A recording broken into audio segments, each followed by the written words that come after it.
नमस्कार दोस्तों, all exam guide गुरु के यूट्यूब चैनल पर मैं सुजीत पांडे आप सभी का स्वागत करता हूं। सुपर फास्ट 100 क्वेश्चन लेकर आ गए हैं। साइंस के ये क्वेश्चन है, देखते हैं आप लोगों में से कितने लोग 50 प्रश्न सही कर पाते हैं। प्रश्नों को अच्छे से पढ़िएगा, कुछ कुछ क्वेश्चन बहुत ही टफ हैं, कुछ कुछ क्वेश्चन आपने देखे ही नहीं होंगे, पहली बार देख रहे होंगे। स्टार्ट करते हैं वीडियो को। पहला क्वेश्चन आपकी स्क्रीन पर ये रहा। प्रत्यस्थ ऊतक जो हड्डियों को एक साथ पकड़े रहते हैं उनको क्या कहा जाता है? तो उन ऊतकों को, उन प्रत्यस्थ ऊतकों को कहा जाता है आपका स्नायु। ऑप्शन नंबर ए स्नायु प्रश्न के लिए राइट आंसर है। जैव कोशिका में निम्नलिखित में से क्या अनुपस्थित होता है? तो जैव कोशिका के अंदर आपका सेल्यूलोज की कोशिका भित्ति यह अनुपस्थित होती है। ऑप्शन नंबर ए यहाँ पर राइट आंसर हो जाएगा। जैव कोशिका का कौन सा भाग पावर हाउस कहलाता है? बिल्कुल इजी क्वेश्चन है, माइट्रोकॉन्ड्रिया पावर हाउस कहलाता है। ऑप्शन नंबर सी यहाँ पर राइट आंसर है। ज्वर क्या है? तो ज्वर जो होता है ये रक्त कणिकाओं में सूजन। ऑप्शन नंबर सी है, ऑप्शन नंबर डी यहाँ पर राइट आंसर हो जाएगा, रक्त कणिकाओं में सूजन। बीएमडी परीक्षण किसकी पहचान के लिए किया जाता है? तो बीएमडी परीक्षण ये आपका ऑस्टियोपोरोसिस की पहचान के लिए किया जाता है। Osteoporosis option number C right answer है। एनमियोन सेंटोसिस एक तरीका है, तो एनमियोसेंटोसिस ये आपका एक तरीका है भ्रूण के लिंग के परीक्षण का। ऑप्शन नंबर ए यहाँ पर राइट आंसर है। किस शारीरिक प्रक्रम से थ्रोम्बिन का संबंध है? तो थ्रोम्बिन का संबंध आपका रक्त जमाव से है। ऑप्शन नंबर बी रक्त जमाव राइट आंसर है। एनोस्मिया कहते हैं, तो एनोस्मिया ये आपका घ्राण संवेदना की कमी, इसको एनोस्मिया कहा जाता है। Option number B right answer है। निम्नलिखित गैसों में से कौन सी प्रकाश संश्लेषण क्रिया के लिए आवश्यक है? तो कार्बन डाइऑक्साइड CO2 गैस आवश्यक है प्रकाश संश्लेषण के लिए। निम्नलिखित में से किसका निर्माण हमारे शरीर में नहीं होता? तो हमारे शरीर में राइट आंसर हो जाएगा विटामिन ए का निर्माण नहीं होता। Option number A vitamin A का निर्माण नहीं होता है, संग्रहित होता है लेकिन निर्माण नहीं होता। पेनिसिलिन का आविष्कार किसने किया था? पेनिसिलिन के आविष्कारक अलेक्जेंडर फ्लेमिंग है। Option number C right answer है। निम्नलिखित में से कौन सा किसी पारिस्थितिकी तंत्र में एक दिशीय प्रवाह दर्शाता है? तो पारिस्थितिकी तंत्र में एक दिशीय प्रवाह ऊर्जा दर्शाएगा। ऑप्शन नंबर बी यहाँ पर राइट आंसर है। गर्भाशय के लिए वैकल्पिक शब्द क्या है? तो गर्भाशय के लिए वैकल्पिक शब्द है आपका uterus. Option number A right answer है। मनुष्य की लाल रुधिर कणिकाओं का जीवन काल कितना होता है? तो लाल रुधिर कणिकाएं का जीवन काल 120 दिन होता है। ऑप्शन नंबर ए 120 दिन प्रश्न के लिए राइट आंसर हो जाएगा। हमारे शरीर में त्वचा की सतह के नीचे मौजूद वसा किसके विरुद्ध अवरोध का कार्य करता है? तो वसा जो है ये शरीर में ऊष्मा की क्षति के विरुद्ध अवरोध का कार्य करता है। Option number A right answer है। गुर्दे किडनी का संबंध किससे है? तो गुर्दे या किडनी का संबंध nephron. Option number C nephron right answer है। निम्नलिखित में से कौन सा जो है आपका रुधिराहारी है? तो यहाँ पर रुधिराहारी आपका जो हो जाएगा राइट आंसर है मच्छर रुधिराहारी होता है। ऑप्शन नंबर सी मच्छर राइट आंसर हो जाएगा। विश्वव्यापी तापन का संभावित परिणाम क्या हो सकता है? तो विश्वव्यापी यदि तापन बढ़ेगा तो समुद्र के स्तर में वृद्धि हो जाएगी, फसल के स्वरूप में परिवर्तन होने लगेगा, तंत्र रेखा में परिवर्तित होने लगेगा, मतलब ये सभी दिक्कत आएंगी यदि ताप बढ़ेगा विश्वव्यापी तौर पर। निम्नलिखित में से अंडा देने वाला स्तनपायी कौन सा है? अंडा देने वाला स्तनपायी है आपका कंटिला चींटीखोर। ऑप्शन नंबर यहाँ पर डी राइट आंसर है, कंटिला चींटीखोर। एक सुरा के साथ संलग्न एक चूषक मत्स्य में दिखाई देने वाला प्राणी साहचर्य क्या है? तो यहाँ पर राइट आंसर हो जाएगा वह है आपका सहभोजिता। ऑप्शन नंबर ए सहभोजिता राइट आंसर है प्रश्न के लिए। वसा में घुलनशील विटामिन कौन से हैं? तो वसा में घुलनशील विटामिन कैल्सीफेरॉल, कैरोटीन और टोकोफेरॉल। ऑप्शन नंबर बी यहाँ पर राइट आंसर है। डीएनए के खंड को क्या कहा जाता है? तो डीएनए के खंड को कोडन कहा जाता है। ऑप्शन नंबर ए कोडन राइट आंसर है। ब्लबर क्या होता है? तो जो ब्लबर है ये आपका सघन वसा की एक परत है। ऑप्शन नंबर बी ब्लबर सघन वसा की एक परत। किस उभयलिंगी पशु में पर निषेचक किया जाता है? तो पर निषेचक केंचुए में होता है। ऑप्शन नंबर सी केंचुआ राइट आंसर है। निम्न में से कौन सा जैव निम्नीकरणीय है? तो जैव निम्नीकरणीय यहाँ पर कागज जो है ये जैव निम्नीकरणीय है। ऑप्शन नंबर ए। आहार में लवण का प्रमुख उपयोग है? आहार में लवण का प्रमुख उपयोग भोजन के पाचन के लिए है। ऑप्शन नंबर बी भोजन का पाचन इसके लिए प्रमुख उपयोग है आहार में लवण का। निम्न में से कौन सा सहजीवी नाइट्रोजन यौगिकीकरण जीवाणु है? यहाँ पर राइट आंसर क्या हो जाएगा? नाइट्रोजन यौगिकीकरण जीवाणु आपका rhizobium. Option number B rhizobium प्रश्न के लिए राइट आंसर हो जाएगा। मूत्र का रंग पीला किसकी मौजूदगी के कारण होता है? तो मूत्र में आपका यूरोक्रोम, इसकी मौजूदगी के कारण पीला रंग होता है मूत्र का, ऑप्शन नंबर डी। गुणसूत्रों में क्या होते हैं? तो गुणसूत्रों में आपके डीएनए होता है, एक तो फिक्स है, और दूसरा होता है उसके साथ protein, option number C, DNA और प्रोटीन। पुरुष में मरकरी के विषाक्तन से कौन सा रोग होता है? तो मरकरी के विषाक्तन से मीना माता रोग होता है, ऑप्शन नंबर सी, मीना माता रोग प्रश्न के लिए राइट आंसर है। कॉकरोच जल में जीवित नहीं रह सकता, ऐसा क्यों? क्योंकि उसका श्वसन अंग क्या है? तो कॉकरोच में श्वसन अंग है आपका वातक, ऑप्शन नंबर बी, इसके कारण जल में जीवित नहीं रह सकता। विटामिन बी 2 का अन्य नाम क्या है? तो विटामिन बी 2 को बोला जाता है riboflavin, option number C, riboflavin right answer हो जाएगा। किस चीज को अधिक खाने से ही केवल पृथ्वी की अधिक जनसंख्या का भरण पोषण किया जा सकता है? तो यदि आप वनस्पति उत्पाद को ही खाओगे तो सब अधिक से अधिक जनसंख्या का भरण पोषण हो जाएगा पृथ्वी की। दिल का दौरा किस कारण से होता है? तो दिल का दौरा पड़ने का कारण है आपका हृदय में रक्त आपूर्ति की कमी, ऑप्शन नंबर सी, हृदय में कम खून पहुंचेगा तो दिल का दौरा आपको पड़ सकता है। ये क्वेश्चन भी एग्जाम में कई बार पूछा गया है। लार किसके पाचन में सहायक होती है? तो आपकी जो लार है ये स्टार्च के पाचन में सहायक होती है, ऑप्शन नंबर बी, स्टार्च का पाचन प्रश्न के लिए राइट आंसर है। प्रचुरतम मात्रा में खाद्य प्रोटीन के 2 ज्ञात स्रोत इनमें से कौन से हैं? तो प्रचुरतम मात्रा में ज्ञात हैं और प्रोटीन भी भर भर के होता है, सोयाबीन और मूंगफली, इनसे आप प्रोटीन प्राप्त कर सकते हैं और ये हमारे यहाँ प्रचुर मात्रा में अवेलेबल है। आयोडीन की कमी के कारण क्या होता है? तो आयोडीन की कमी से आपको घेंघा रोग हो जाएगा, ऑप्शन नंबर बी, घेंघा रोग प्रश्न के लिए राइट आंसर है। निम्नलिखित में से किसकी उपस्थिति के कारण गिरगिट रंग बदलती है? तो गिरगिट का रंग बदलना ये वर्ण की लवक की उपस्थिति के कारण होता है, ऑप्शन नंबर बी, वर्ण की लवक प्रश्न के लिए राइट आंसर है। मानव शरीर में रक्तचाप नियंत्रित होता है, तो मानव शरीर का रक्तचाप अधिवक ग्रंथि से नियंत्रित होता है, ऑप्शन नंबर ए यहाँ पर राइट आंसर हो जाएगा। विटामिन ए की कमी के कारण कौन सा रोग हो जाएगा? तो विटामिन ए की कमी के कारण नाइट ब्लाइंडनेस हो जाएगा, option number C, night blindness प्रश्न के लिए राइट आंसर है। शरीर में सबसे बड़ी कोशिका कौन सी है? शरीर के अंदर सबसे बड़ी कोशिका है आपकी तंत्रिका तंत्र, ऑप्शन नंबर ए, तंत्रिका तंत्र राइट आंसर है।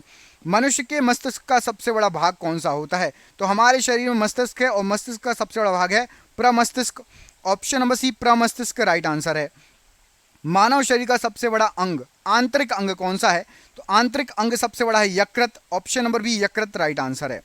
शरीर की सबसे बड़ी हड्डी कौन सी होती है? तो शरीर की सबसे बड़ी हड्डी आपकी फीमर।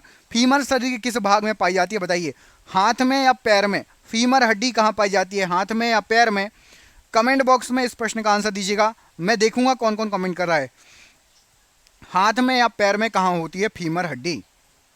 भोजन का पाचन निम्नलिखित में से किस अंग में प्रारंभ हो जाता है? तो मुंह से ही प्रारंभ हो जाता है। जैसे ही आप निवाला अपने मुंह में रखते हैं और आपके मुंह में मौजूद लार भोजन को पचाने में स्टार्ट कर देती हैं, सहायता कर देती हैं। अगला क्वेश्चन देखते हैं, इसमें पूछा गया आपसे किस पोषक तत्वों का सर्वप्रथम मुंह में पाचन होता है? तो मुख में सबसे पहले जो पाचन होता है वो होता है आपका कार्बोहाइड्रेट का, option number B, carbohydrate right answer है।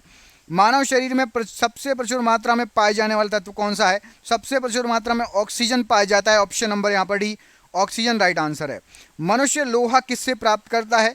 तो लोहा या आयरन पालक या हरी सब्जियां, हरे पत्तेदार सब्जियां खाएंगे, ऑप्शन नंबर बी, पालक से आपको लोहा मिलेगा।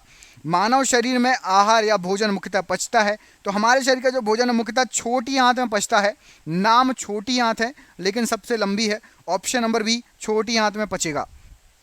मनुष्य का सामान्य तापक्रम लगभग कितना होता है? फ़ारेनहाइट की बात हो रही है तो 98.6 98.6 फ़ारेनहाइट। अच्छा ये बताओ सेल्सियस में कितना होगा?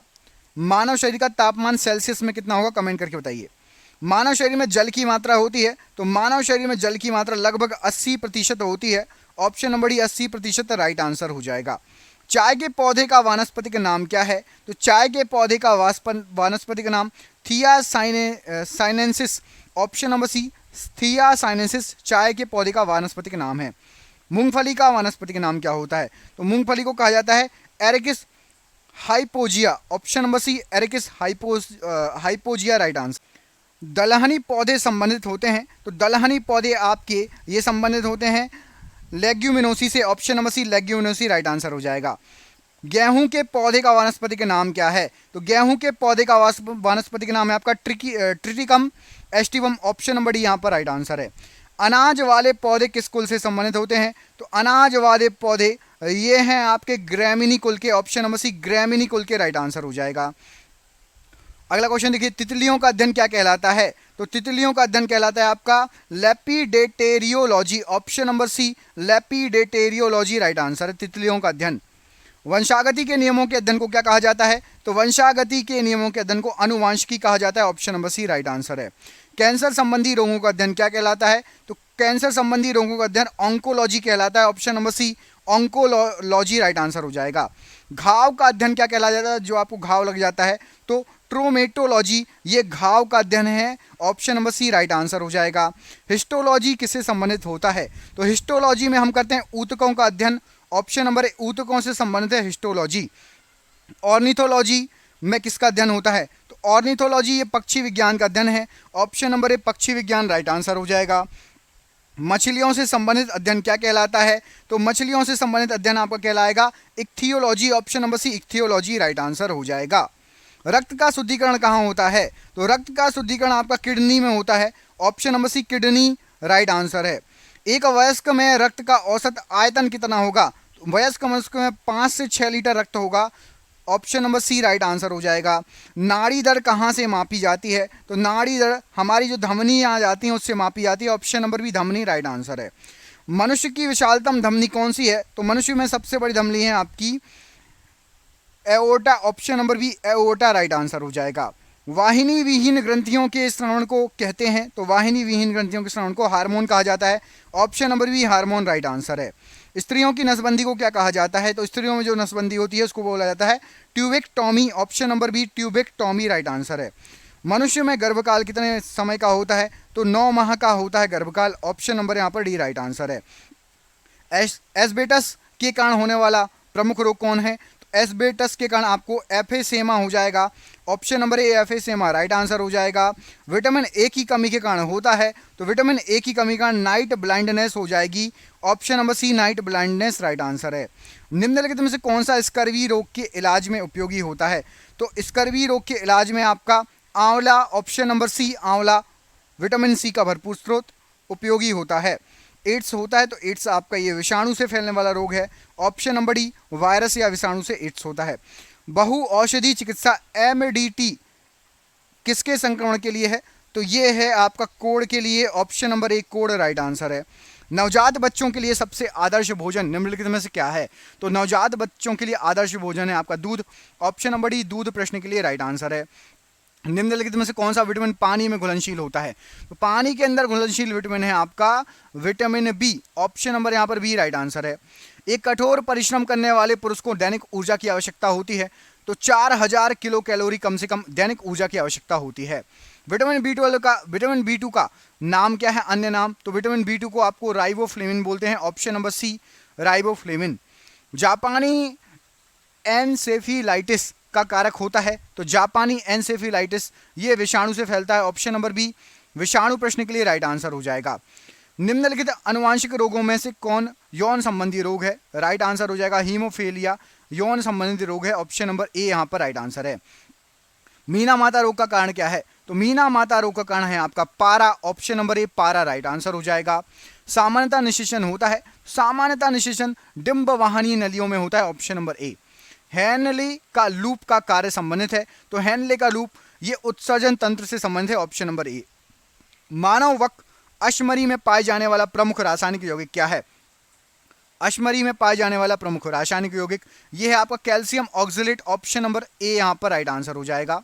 माफ कीजिएगा, option number C calcium oxalate यहाँ पर प्रश्न के लिए राइट आंसर हो जाएगा। मैं टिक लगा देता हूँ फिर से, ऑप्शन नंबर सी। अगला क्वेश्चन देखिए, अपोहन का प्रयोग किस क्रिया को पूरा करने में किया जाता है? तो अपोहन का प्रयोग किडनी की क्रिया को पूरा करने में किया जाता है, ऑप्शन नंबर डी। मानव शरीर में यूरिया की अधिकतम मात्रा किसमें पाई जाती है? अधिकतम यूरिया आपका होगा मूत्र में, ऑप्शन नंबर सी मूत्र राइट आंसर है।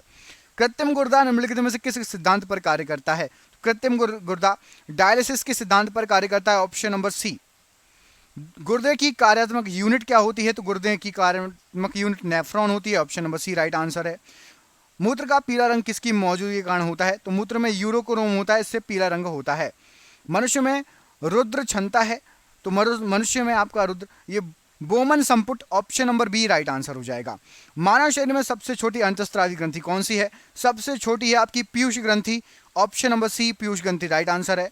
स्तनधारी इसमें यूरिया बनाते हैं, स्तनधारियों का यूरिया यकृत या liver, option number A right answer है। मनुष्य के शरीर में मुख्य नाइट्रोजनीय अवशिष्ट कौन सा होता है? तो मुख्य नाइट्रोजनीय अवशिष्ट यूरिया है, option number A right answer है। अनोक्सी श्वसन का अंतिम उत्पाद होता है, तो लैक्टिक अम्ल अनोक्सी श्वसन का अंतिम उत्पादन है, ऑप्शन नंबर सी। क्रेब्स चक्र में किस का संश्लेषण होता है? तो क्रेब्स चक्र के अंदर आपका पायरुविक अम्ल का संश्लेषण होता है। डॉल्फिन वर्गीकृत किए जाते हैं, तो डॉल्फिन आपका स्तनी है, option number D right answer हो जाएगा। वह विलुप्त पक्षी जिसके चोंच में दांत था कौन है? तो चोंच में दांत आपका ऑर्कियोप्टेरिक्स, ऑप्शन नंबर ए। और आपके लिए सरप्राइज क्वेश्चन है, आज का आखिरी क्वेश्चन, पेंगुइन चिड़िया कहां पर इनमें से पाई जाती है? इस प्रश्न का आंसर आपको कमेंट करके बताना है कि जो पेंगुइन होती है, पेंगुइन चिड़िया, ये कहां पर पाई जाती है। देखते हैं आप लोगों में से कितने लोग इस प्रश्न का सही आंसर दे पाते हैं। मिलते हैं अगले वीडियो में, तब तक अपना ख्याल रखिए। प्लीज़ वीडियो को शेयर कीजिए ज़्यादा से ज़्यादा। बहुत बहुत धन्यवाद, आपका दिन शुभ हो, बहुत बहुत धन्यवाद।